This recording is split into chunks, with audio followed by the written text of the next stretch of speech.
Sophia Nelson has achieved success across a number of demanding fields, and this varied experience enables her to provide much-needed clarity to the issues that shape our political and cultural landscape.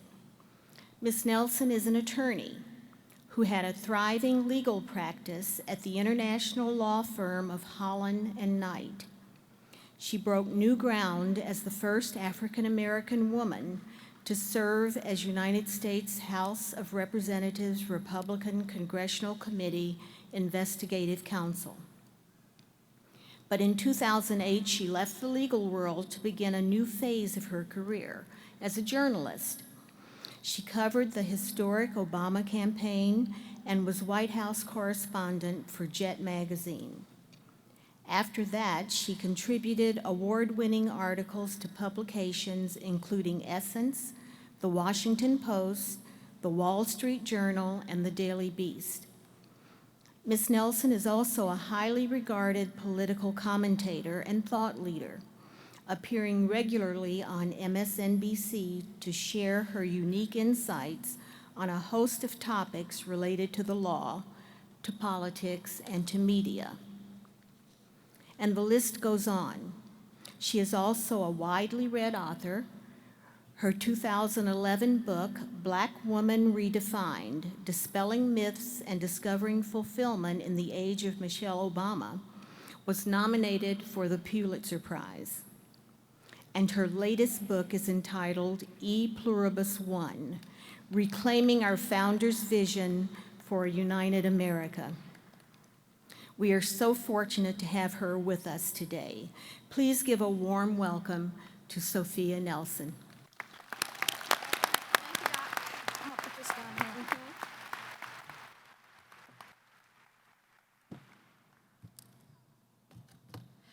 Good afternoon, Charlotte. Y'all can do better than that. Come on now. Good afternoon, Charlotte. All right, that's better. Thank you, Madam Chair, for that kind introduction. I'm so deeply honored to be here. Alicia, girl, where you at? I don't know where she is, but she can sing, can't she? Give me another round of applause for that national anthem. That was outstanding. To my friend of over 20 years, President of Strayer University, Brian Jones, who is not with us today, but watching, thank you for inviting me to speak yet again at the Charlotte Commencement. To Provost Cale Holman and the Board of Trustees Chair, Dr. Charlotte F. Beeson, and to all of the trustees present, to my AKA sorority sister, Lori Brogdon, Director of Alumni Affairs. That's right, let me hear a little more of that, AKs. Thank you.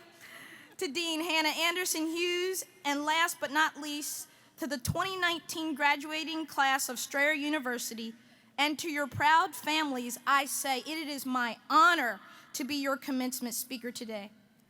Today is a big day in your life. It is a game-changing day in your life. Make the most of it, and most of all, congratulations. Looking out at all of you and your families and friends takes me back many years ago to my own college graduation.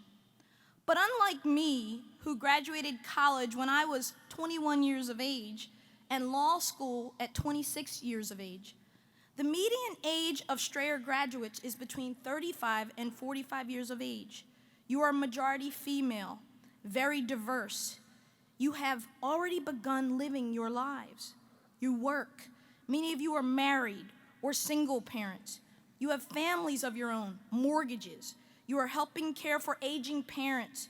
You are members of the United States military, or you are veterans using the GI Bill. We thank you for that service.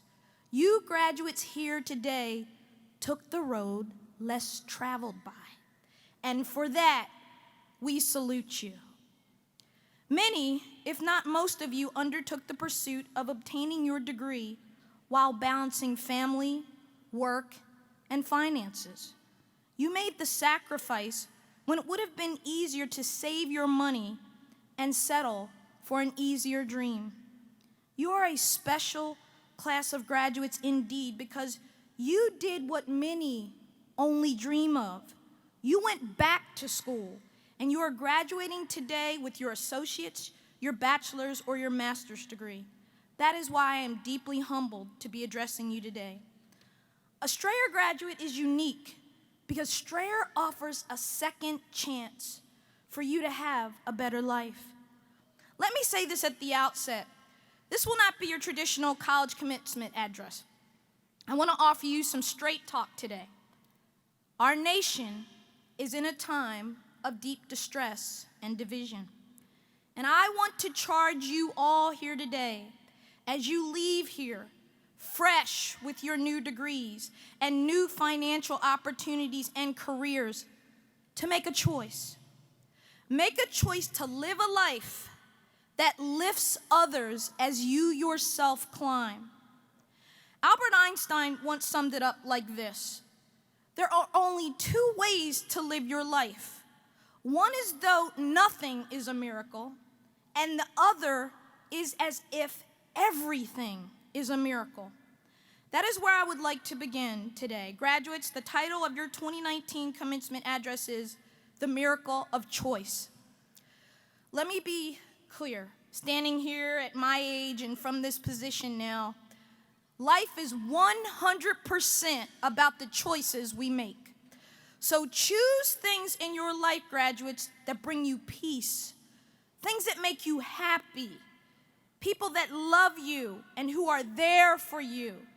Life is short, and in these times in which we live now, it's more fragile than ever. So focus on what brings you joy and live there. As I thought about what I might impart to you today, I realized that the most urgent issue facing us all right now as Americans living in this great union is how do we exist together, work together, and live together in this present climate of national division, of political rancor, racial unrest, and fear of violence in our most sacred of places, our churches, our schools, shopping, even watching a movie. The conclusion that I came to is this: the only way that we as a people, and I underscore the word we, the people, and as a nation will make it out of this current dark place, united as one America, is that we, the people, have to make a choice.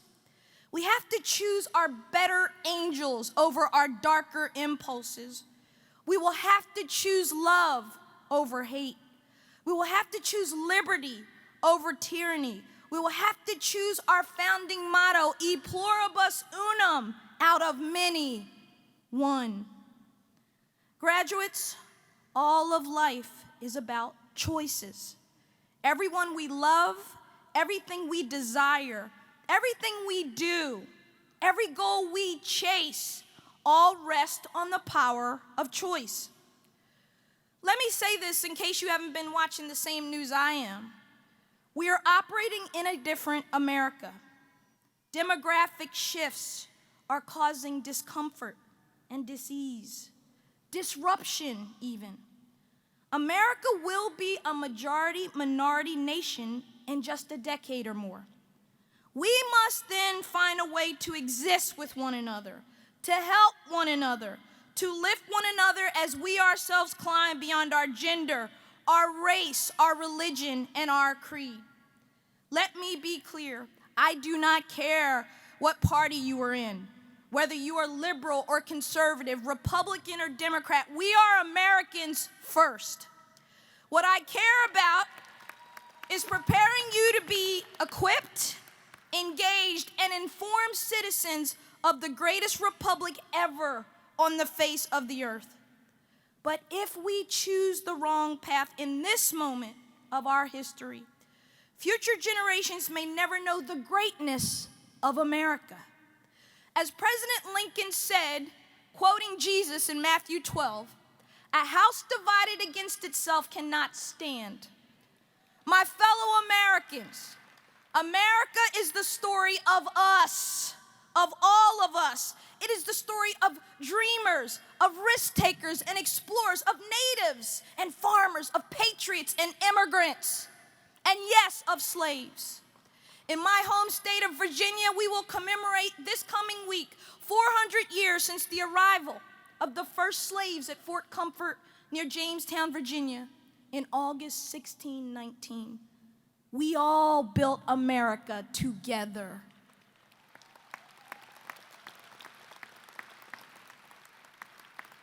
America is a story indeed. It is a promise. It is a decision that changed the course of mankind. Some of us are conservative. Some of us liberal. Some of us sit in the middle. And I need you to know today, no matter what you hear on the news or what you see on social media, that wherever you sit, it's okay. Because what matters is that we love our nation, that we want to pursue the American dream, that we want the next generation better off than we are now. Don't miss this. America is a powerful story of us, the collective us. E pluribus unum. Let me say it again. Out of many, one. And if you are sitting here today and you are not yet a citizen and you want to be one, this message is for you too. One day you can take the oath of citizenship and become an American. And I want to charge you all today to go out into the world and to live a life that reflects the values of unity, inclusion, respect, optimism, and hard work that truly makes America great. We are a nation of diverse people. There is no other place on earth like America. Oh, we have our problems, our faults, our issues. But we are always at our best, graduates, when we operate as one. It is our differences. It is not what makes us alike. It is our differences that make us great. It is our diversity of race, religion, creed, and background that pushes us to expand our greatness. The reason that America has endured, don't miss this, is because we are always in the process of perfecting our union. We never quit. We never give up on each other, although at times we may strongly disagree with each other. And graduates, be clear, disagreement is a good thing. Not destruction of your opponent, as we see so often now on social media and otherwise. That is not the best of who we are. We must learn to disagree while defending each other's right to free speech, free assembly, and freedom to worship as we choose. Every human being in this room and watching me right now is born with those unalienable rights that Thomas Jefferson wrote about in the Declaration of Independence in 1776. He said, "We hold these truths to be self-evident, that all men are created equal and endowed by their Creator with certain unalienable rights, that among these are life, liberty, and the pursuit of happiness." So you're asking, Sophia, that all sounds good. But how do we make it work? And how do we work together? How do we choose a better way? It goes back to what I said at the beginning. We decide. We just make a choice. We demand accountability from our leaders and from ourselves. We speak up when we see a fellow American or human being demeaned. We choose something better. In that spirit, as I wind down, I challenge you today, graduates, to choose the things that last in this life. Money, fame, and fortune do not last.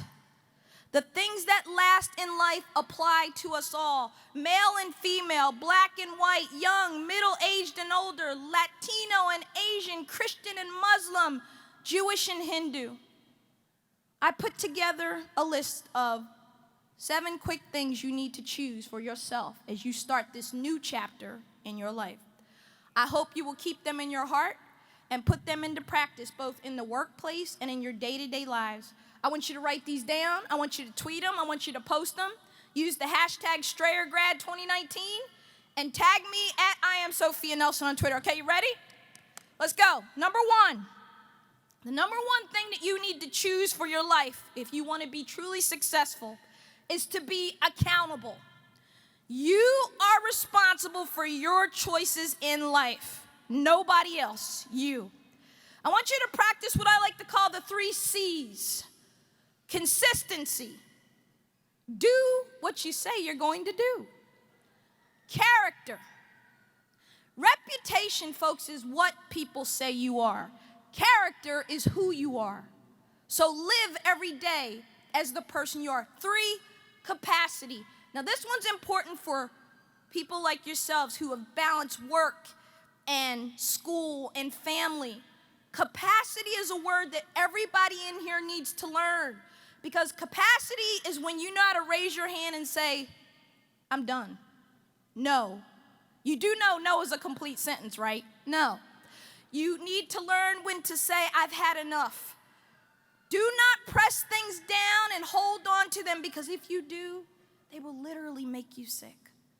Be accountable for you. Number 2, and this one's important. Love your family. You'll miss them when they're gone.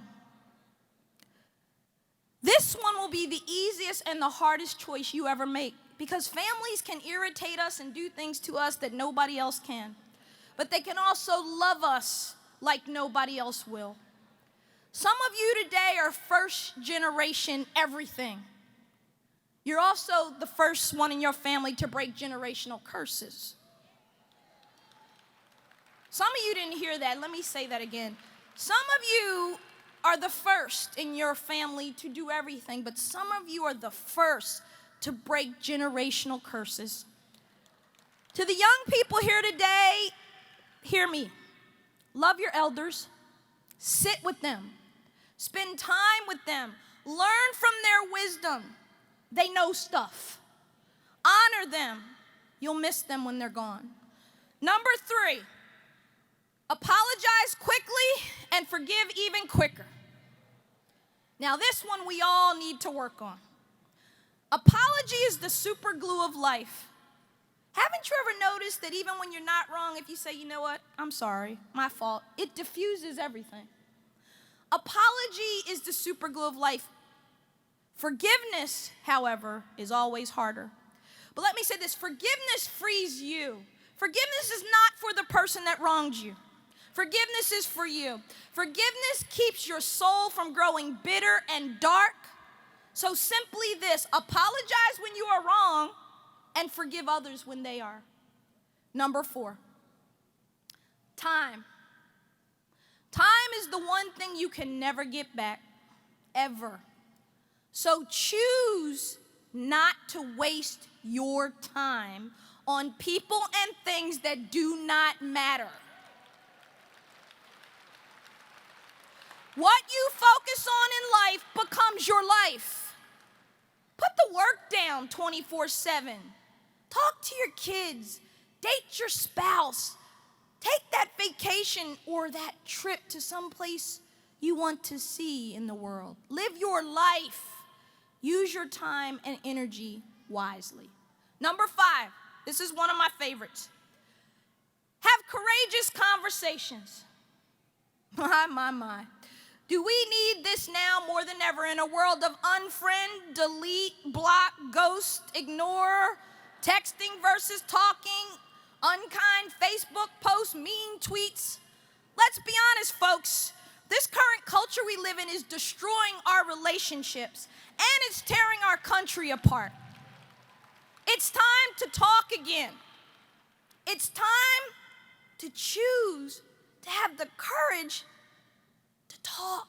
You do know, right, young people, that texting is not talking, right? You have to have an audible conversation, you and another person, where you listen and you speak and you listen and you speak. Choose to talk before you walk out. Number 6, as the great Winston Churchill once said, never, never, never give up. Remember that rejection is protection, and that it is in the storms of your life, the struggles of your life, not the sunny days of your life, where you find your strength. Your struggles is where you find your strength. And number 7, finally, Choose good people and go where the love is. Or as my grandmother used to say, you better know your front row.